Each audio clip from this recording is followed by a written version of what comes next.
Hello ladies and gentlemen.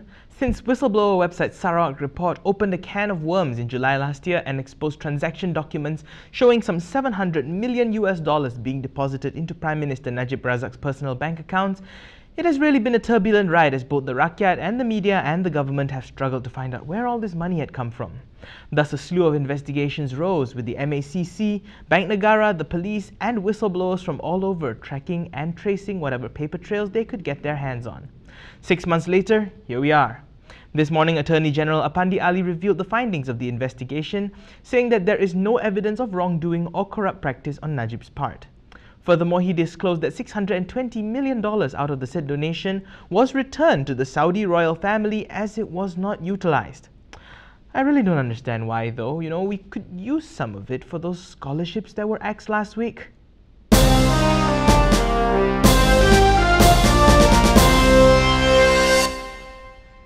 You think the Penang Chief Minister's convinced? Yeah, how come when a person can get such a huge sum of money, this is not considered to be wrong? So I think I haven't seen the text of his speech yet, but I think the AG will have a lot of explanation and a lot of convincing to do. I don't think Malaysians will be convinced that there's nothing wrong to get 2.6 billion ringgit. If let's say if Lim Guan Eng gets 26 ringgit, don't talk about 2.6 billion. I think I'll be in prison now. So while Guan Eng did not want to comment on the sentiment on foreign investment in Malaysia, he did say that the sentiment would be reflected in the value of the ringgit, saying that if it still hovers around 4 ringgit to the dollar, then there is a lack of confidence from foreign investors. PKR Vice President Rafizi Ramli says that Najib must be one of the luckiest persons to get 2.6 billion ringgit donated to him. And I gotta say, I agree there. The US Powerball jackpot now stands at $75 million. That's just less than 350 million ringgit and nothing compared to 2.6 billion.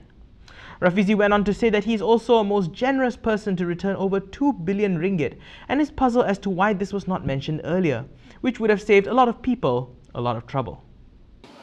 By now, not only Najib is the luckiest person to have received 2.6 billion donation, he is also now the most generous to have returned it back 2 billion ringgit.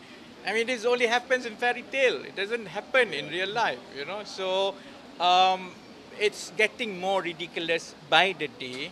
And if Najib wants to continue to be a clown, that's his choice.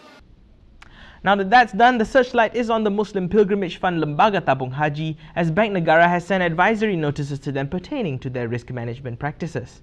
A legal document that surfaced dated December 2015 indicated that the Pilgrimage Fund's reserves are running low, and they may not be able to pay out its dividends this year if the fund cannot resolve its shrinking reserves.